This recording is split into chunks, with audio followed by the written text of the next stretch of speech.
Sounded like the voice of an angel, did it not?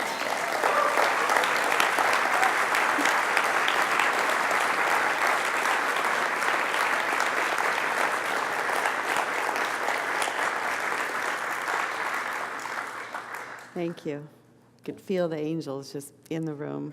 You called them in. Thank you.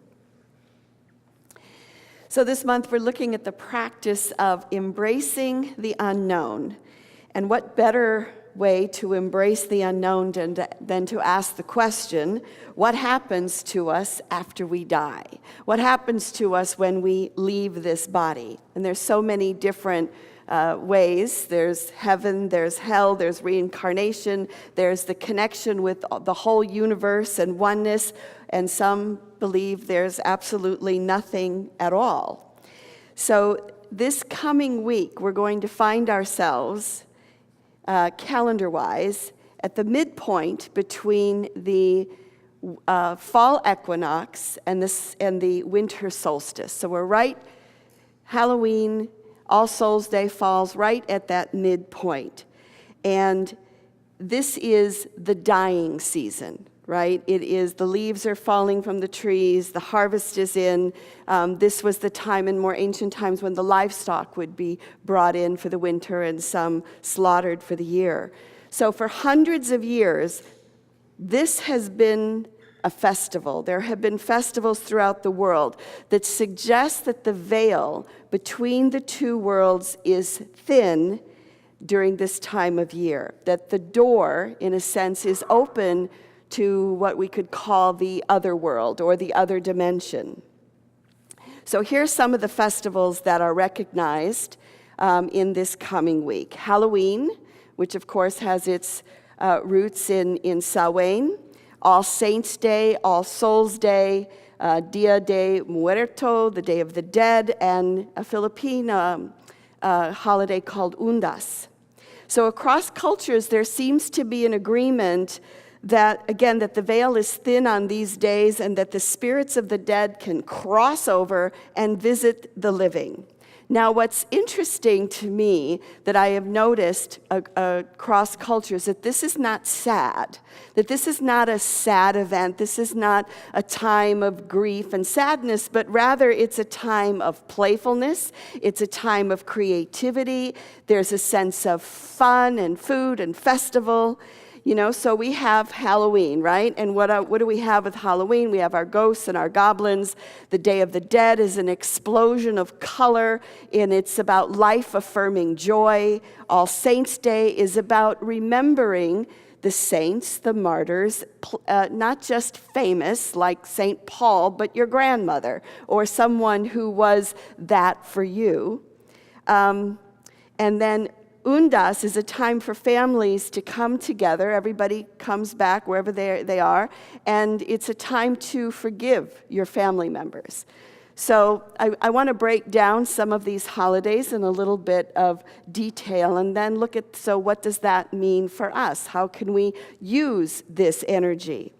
So the Celtic Samhain is actually a festival of the dead. And Samhain was seen as a liminal time when the boundaries between the worlds were thin, where it could be easily crossed. And so some of the ways they celebrated this was they put offerings of food and drink outside. A place was set at the table for the departed to come and join them for dinner. Bonfires to attract the dead were burned. The jack-o'-lanterns that we have, you know, the pumpkins that we still carve, are a story from Britain about a guy named Jack, shocker of shocker, a guy named Jack, and he tricked the devil. And so when the devil came after him and he said, "You can't take my soul. Whatever you can do, you cannot take my soul." And he said, "Fine." So when Jack reached the end of his life, he had lived kind of a rancorous life, so he wasn't allowed to get to heaven.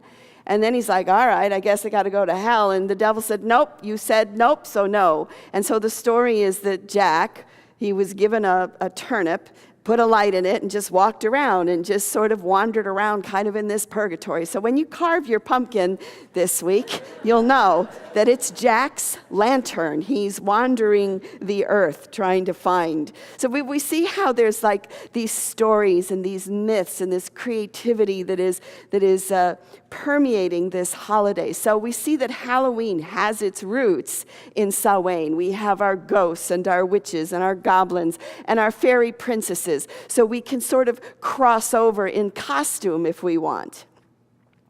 Now, the Day of the Dead originated actually thousands of years ago. It wasn't something new that Christianity brought in. It was celebrated by the Aztecs, by the Toltec, who considered the mourning of the dead to be disrespectful, and that death was simply a natural phase of life. They believed that the dead were still members of the community, and I see that in other cultures. Do you not? Like when you travel to Europe or whatever, there's always some altar or something calling in the ancestors. We don't really do much of that here. But they believed that the ancestors' memory was kept alive in spirit, and that during Dia de los Muertos, that they temporarily returned to earth. So how many of you seen the animated feature Coco? So if you haven't seen Coco, now's the time to see it. I think it's on Amazon, but it's a story about the Day of the Dead, and basically on the other side, they all look like skeletons, and the idea too with the Day of the Dead is the sugar-coated skeletons. The idea is, you know what, we're all skeletons, and we're all going to be skeletons again. You know, we're all kind of the same in that. But in the story, there's one day where the dead can cross over the bridge and they can go back and visit the living. But the deal is they can't cross the bridge unless one of their loved ones has a picture of them on the altar. So in the story, they come and it's like they have a passport and they're at customs so that they can cross the bridge. And it's like, if your relative doesn't have a picture of you out, sorry, you can't go back to earth for the day.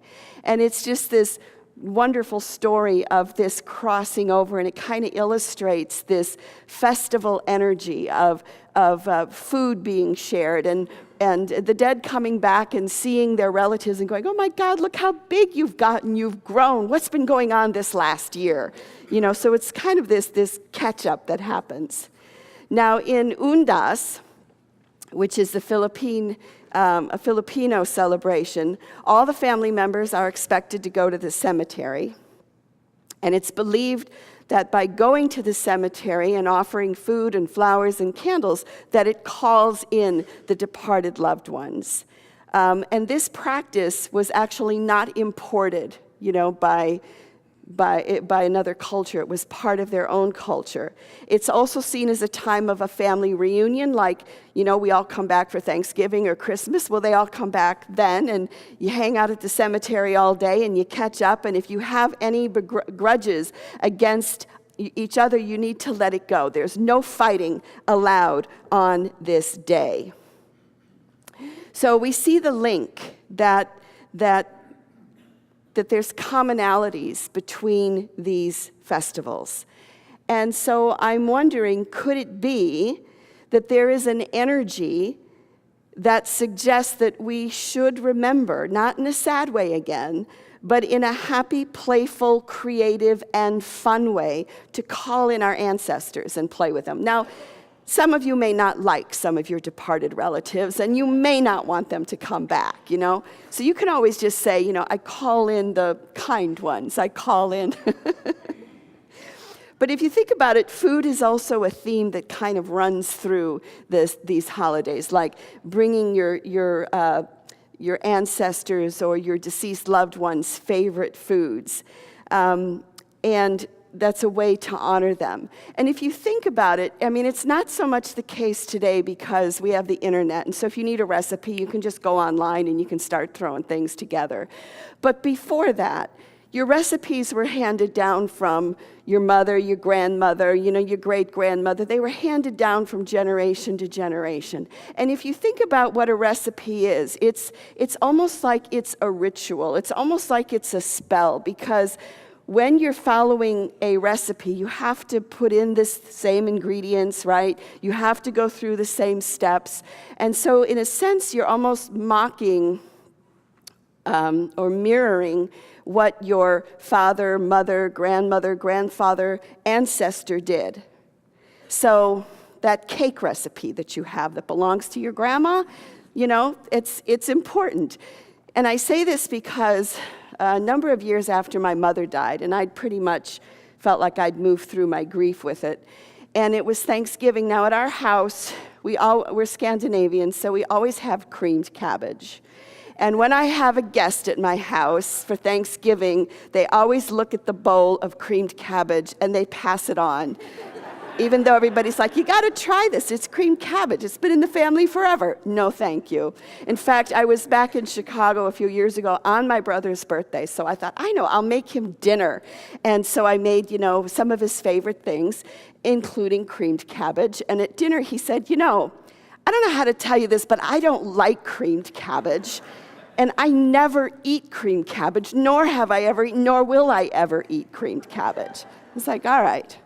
But this Thanksgiving, I've got my mother's little recipe card, and I'm going through the steps, and I'm making the creamed cabbage.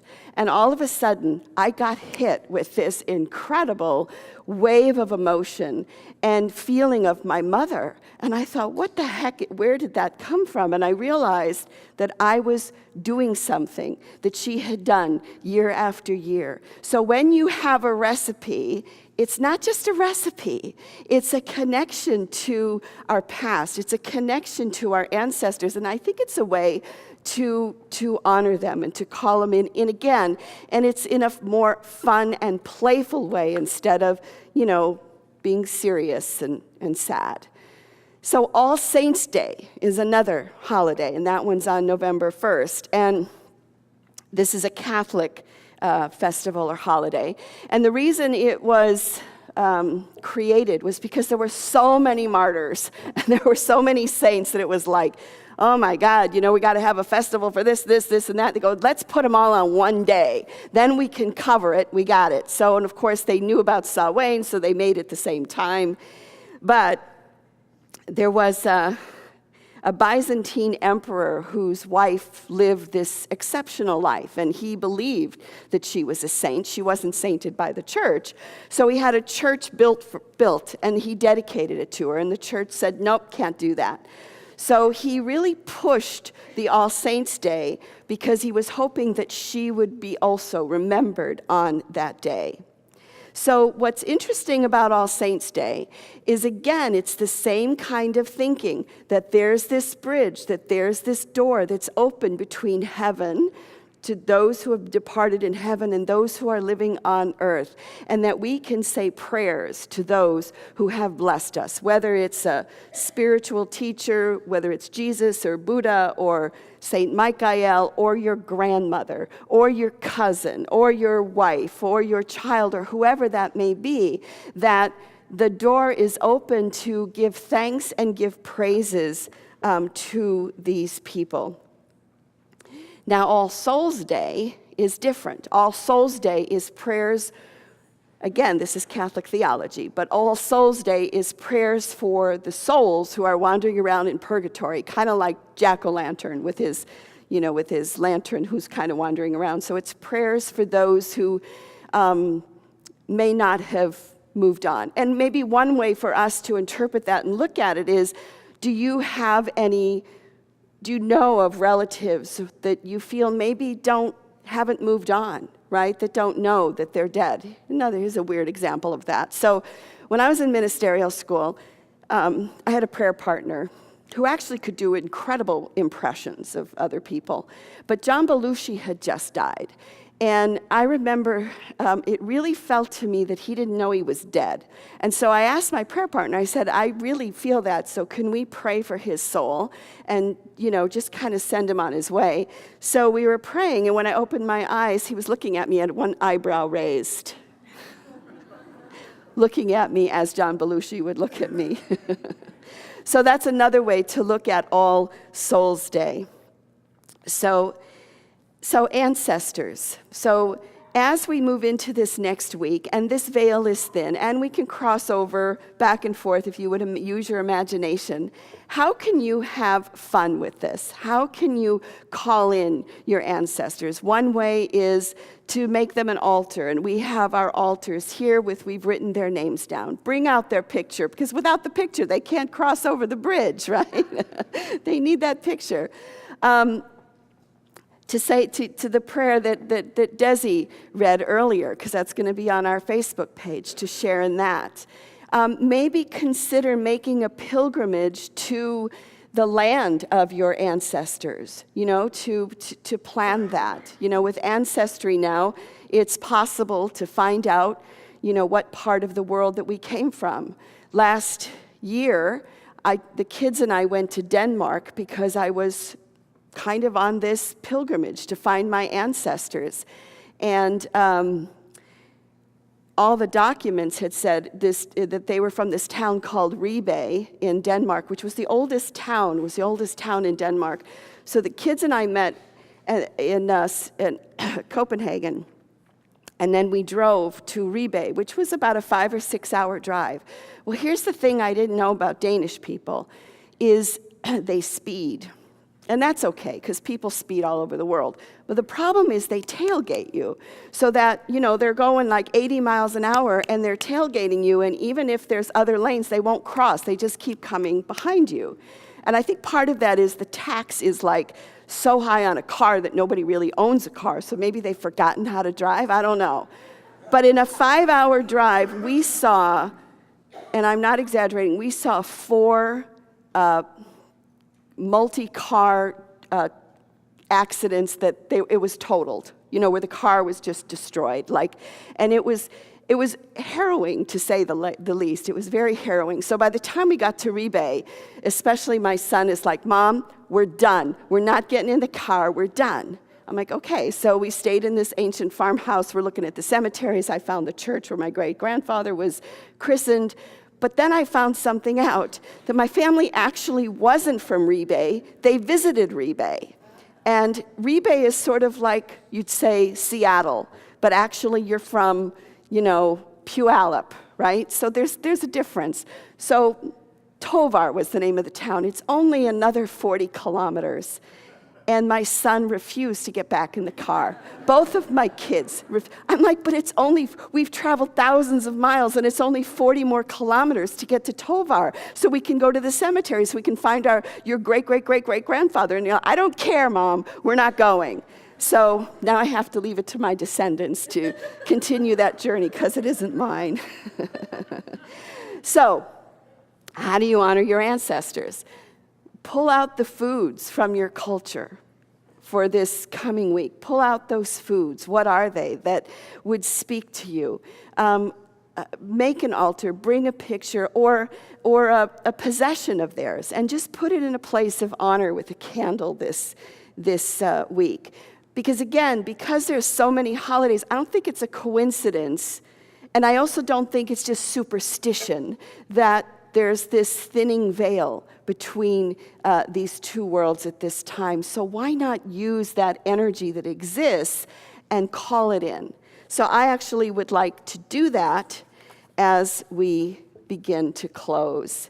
And as the musicians are coming up, a question comes up. So what does Unity believe about this anyway? What does Unity believe about the afterlife? And I think it's summed up in Sig Paulson's poem called Eternal Vision, which says, "They know me not who think that I am only flesh and blood, a transient dweller on this fragile spaceship earth that gave me human birth. For I am spirit, eternal, indestructible, and not confined to space or time. And when my sojourn here is through, my roles fulfilled, my assignments done, then I will lay aside this spacesuit called my body, and I will move on to other mansions, other roles, other assignments in our Father's house of eternal life. So dry your tears, Weep not overmuch for me. Set me free in the love that holds us all and makes us one eternally, because our paths will cross again, and our minds and our hearts will touch, and our souls will shout with laughter as we recall the lives we've lived, the worlds we've seen, and the ways we've trod to find ourselves at last in God. So let us pray.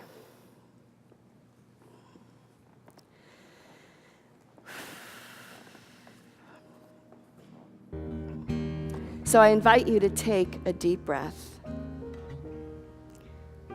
And you've written down some names on some cards.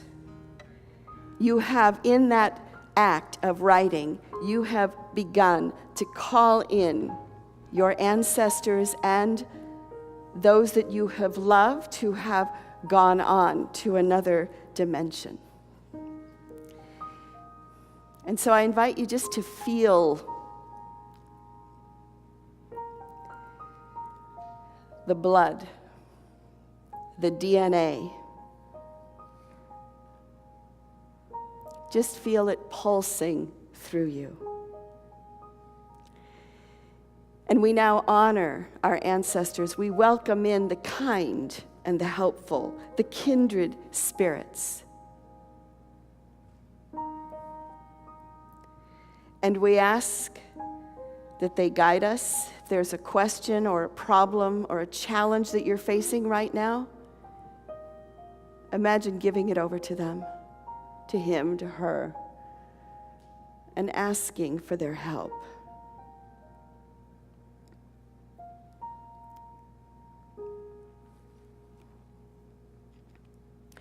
And in honor of All Saints' Day, who has been that for you in your life? Who may have moved on? We give thanks for the love, for the angels, for the kindness that has gone before us and continues through us. And may we find ways to dance with you. May we find ways to enjoy with you. May we find ways to laugh and to remember and to celebrate.